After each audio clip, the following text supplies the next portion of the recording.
Marianne contemple avec tendresse ses deux fils installés sur les chaises de bar devant l'îlot central de la cuisine. Leurs petites jambes qui oscillent loin du sol.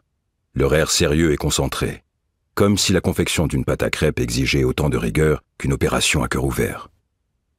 Vadim, 5 ans et demi, ajoute avec précaution le lait dans le saladier.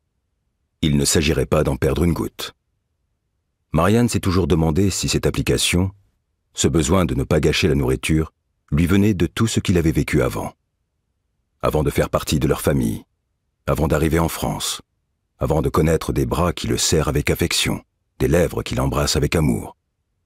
Avant. On ne conserve aucun souvenir de notre petite enfance, aucune image, aucun fragment de parole. Mais est-ce à dire que ce passé n'a laissé aucune trace sur nous? Vadim pourrait-il avoir vécu durant ces 2 premières années une toute autre vie, imprégnée d'une toute autre langue, au sein d'une toute autre famille, sans en être marqué au plus profond de lui-même? 2 ans. Ça semble à la fois si long et si court. Alors serait-il fou d'imaginer qu'en n'ayant probablement pas mangé à sa faim aux prémices de sa vie, Vadim ait, ancré en lui, l'instinct que toute nourriture est précieuse.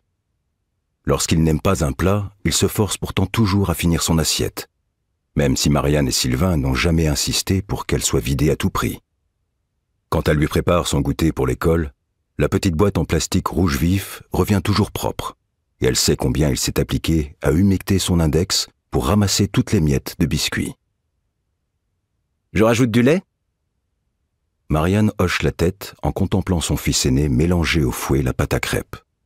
Ses cheveux bruns foncés bouclés retombent juste au-dessus de ses yeux noisettes.